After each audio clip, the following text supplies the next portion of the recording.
Buongiorno, io sono l'assessore Fanton, ho avuto il piacere di seguire questo cantiere che è la nuova sede della provincia e ben volentieri cerco di spiegare quello che è avvenuto in questi anni a Ponzano Informa, che mi ha chiesto questo intervento. Questo era il vecchio ospedale psichiatrico di Treviso, realizzato nel 1901 come uno degli esempi di ospedale più importanti d'Italia. È stato usato fino al 1970, quando poi è andato in disuso con la legge Basaglia che ha liberato gli ospedali. Da quel momento questo luogo è andato completamente in degrado, è stato occupato anche impropriamente, il parco che ora vedete era diventato una zona selvaggia. La provincia nel 2004 ha preso l'iniziativa di recuperarlo, di riacquistarlo dall'USL e di farne la propria sede.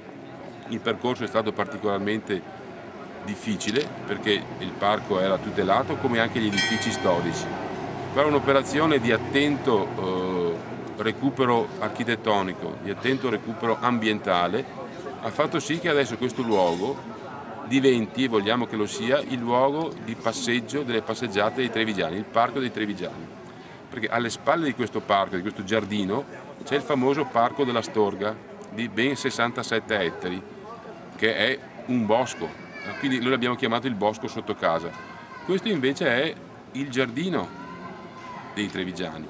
Quello che voi vedete sono i padiglioni recuperati con degli ampliamenti che il gruppo dei professionisti a cui capo era l'architetto Folina, è stato l'architetto Folina, ha realizzato in tempi assolutamente rapidi.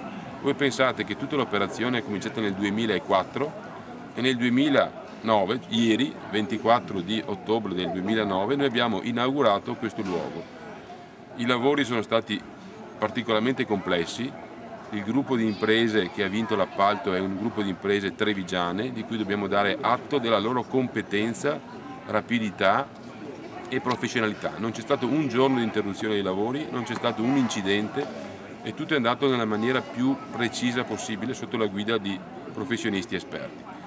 Siamo giustamente orgogliosi perché soprattutto il costo è tornato sul territorio. Qualcuno ha fatto polemica dicendo sui costi, ma questo è la provincia di Treviso, che è una delle province più importanti dal punto di vista produttivo d'Italia, mette a disposizione della gente questo piccolo gioiello. Quindi vorremmo che veramente le persone lo utilizzassero in maniera approfondita. C'è un auditorium, è alle mie spalle, una sala per concerti, una palestra, un asilo nido per i bimbi del territorio con 30 posti che sono a disposizione dei comuni limitrofi, una mensa, un archivio informatizzato che è uno dei più importanti d'Italia. Ci sono qualcosa come 15 km di scaffalature tutte automatizzate con un robot che va a prelevare le pratiche e le porta e le deposita a chi le ha richieste.